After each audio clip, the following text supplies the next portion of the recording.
Hello and welcome to Design Boss Dialogue, the podcast where bold and ambitious women in interior design come for real conversations to transform and take their businesses to new heights. I am your host, Lisa Marie Elkhadraoui, interior designer and business mentor, here to share my experiences and insights into running an interior design business, as well as empowering you to build the confident, profitable design business you've been dreaming of and truly deserve. In this space, we blend creativity with strategy to help you craft your success and thrive in the world of design. Every episode is packed with unfiltered, no BS conversations, daily inspiration, and actionable business tips to turn your passion into a thriving, cash-rich business. Together, we're redefining what it means to succeed in the interior design industry, one intentional, game-changing decision at a time. So get ready to step up, elevate, and create the design empire you've always envisioned. Welcome back to the Design Boss Diary podcast. I'm opening door 12 today, and it's just me and you. We're having a gorgeous conversation. We're going to get really honest together. And I want to talk about something most designers don't realize they're experiencing. And this is the perception gap between what you think you need to grow an interior design business and what your business actually requires. Now, if you're in your early years of design and you're thinking about stepping into this industry, this episode is for you. You might also be growing. You might be 3 or 4 years in, but you feel your foundations are a little bit rocky. This also is for you too. But I want to ask you some real questions today, questions that are going to help you see where the gaps might be and where the real foundations of your business need strengthening. So I want you to take a deep breath, open your mind, and let's explore this topic together. So let me ask you this. When you first imagined becoming an interior designer, what parts of the business did you picture? Was it the creativity, the mood boards, the beautiful homes, the photo shoots at the end of the projects where it's all gorgeous, the happy clients? Because most designers say to me, Lisa Marie, nobody warned me about the business side. And maybe you're sitting there nodding and you feel that too. Because here's the truth. You step into this work because you love interior design. You love what you do. You have a massive passion. But running a business requires a whole different set of foundations. And I want you to be honest with yourself for a moment. Think about this. What have you been prioritizing? Has it been maybe your visual Instagram or social media feed, or your business infrastructure, your visuals or your pricing model, your client inquiries or your systems and processes? And this is where the perception gap really begins. So let me ask you something that might make you pause for a moment. If I asked you to explain your interior design services clearly, what you offer, what's included, who's it for, the transformation it gives, and the boundaries, could you articulate that in 60 seconds or less to me? Because most designers can't. And that's simply not a criticism. It's simply the reality of starting out in business. Now, you might think, I just need some services and a price list. But think about this. Do your clients know what they're actually buying from you? Do you know exactly what you deliver step by step? And do you know where all your time goes? And do you know why your price is your price? A real service model should give you clarity, confidence, and consistency. So I want you to ask this to yourself. What gaps exist in how you're structuring your offerings right now? And I want to go deeper than that. When you think about your pricing, what's the first emotion that comes up for you? Is it complete confidence? I've nailed it, Lisa. I've got it in one. Or is it fear, uncertainty, and maybe even guilt? Let me ask you this. Do you know your profit margins? Do you know if procurement is helping you or quietly costing you? Do you know how many hours projects realistically require and the data behind them? Because this is the gap. And you think pricing is emotional, but pricing is mathematical, structural, and strategic. So one question I want to sit with here is, if you charge confidently and correctly, how would your business and your identity shift? So that's one big question I want to leave with you for 2020. So the next thing I want you to think about is this. Now, every designer says this at some point. I'm going to organise things once I get busier. But let me ask you a different question. Would you feel confident taking on 2, 3, or 5 more clients right now with the systems that you currently have in place? And if that answer is no, then that's the perception gap. Systems are not for bigger designers. Systems make you a bigger designer. So ask yourself this: how do inquiries flow through your design business? How do clients feel held in the moment that they pay their deposits? And where do you track deliverables, revisions, deadlines? Do you have clarity on every step and stage from inquiry through to install? Now, the lack of systems in design businesses can create havoc and chaos, but systems create capacity. So where in your business do you feel overwhelmed or scattered? And that's the system that you're missing. So I want you to really sit and think about that for 2026. Now, the next thing is, let's be really honest here. Designers don't struggle with boundaries because they don't want them. And we're going to go into a whole boundary and energy thing.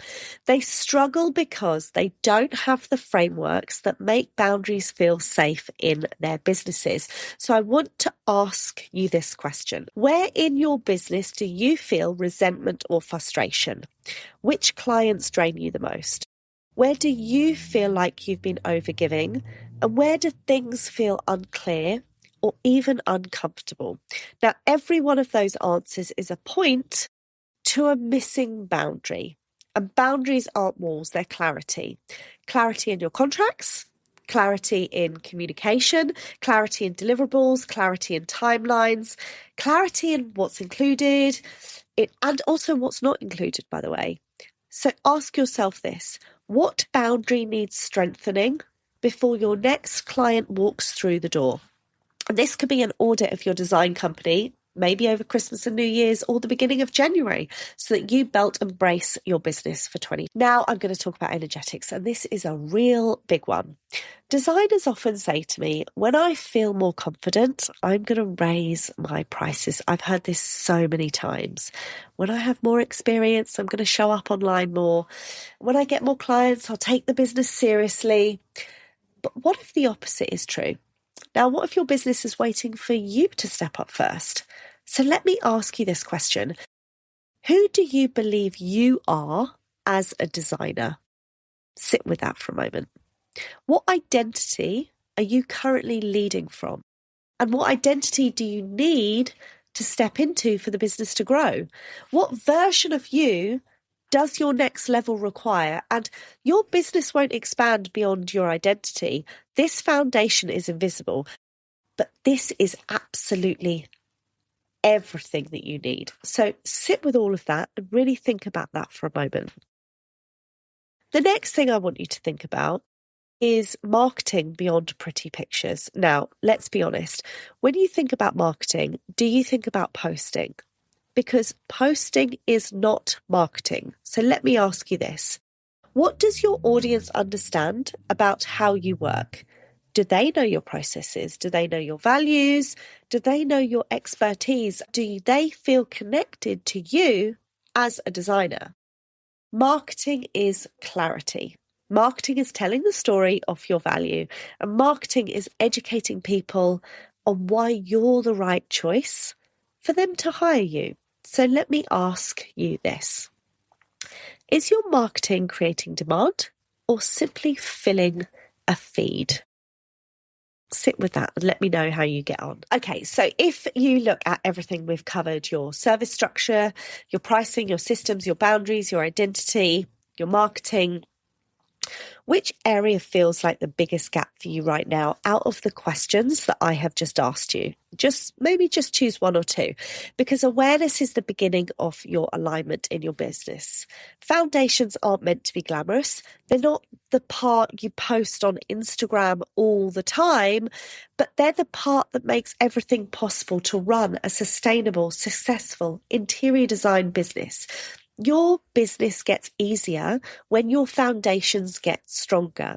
So which foundation is calling your name today? I really want you to think about what areas you need to work on, going forward into 2026. Now, if this episode has made you think differently about your design business, just simply by the questions that I've asked you and a couple of things that I've guided you on, that's exactly why I've created a bootcamp in January called the Designer's Blueprint Bootcamp. So let me ask you this. What would shift for you if you had a clearer service model, a confident pricing structure, repeatable systems, strong boundaries, and the identity to actually grow your business? Your foundations become your freedom. I really want you to know that.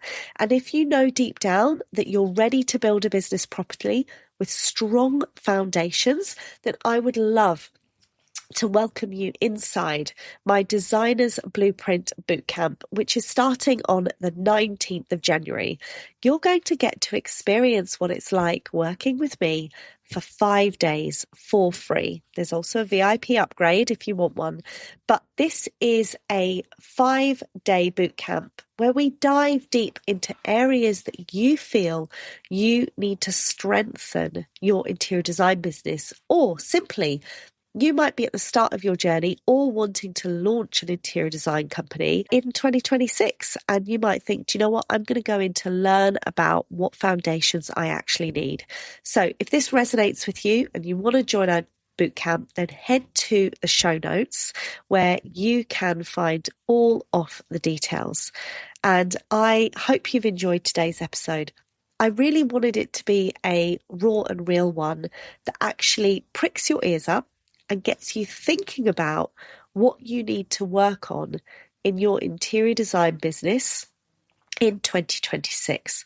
So far, we have heard from amazing guests that we've had on, covering about being raw, real, authentic, thinking about your value, thinking about your higher self, your mindset, talking about being in the right rooms as well.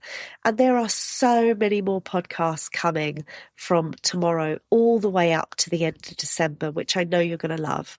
But I just wanted to create a break in the schedule to get you thinking about your business and how you see your business moving forward in 2026 and the foundations and the gaps that you need to work on so that you become a stronger, more sustainable, successful designer. Join me again tomorrow for another powerful podcast. I can't wait to see you then. Take care. Thank you so much for tuning in to this episode of Design Boss Dialogue. If you love what you heard, then please share the podcast with your friends and any women that could do with a dose of empowerment just from me.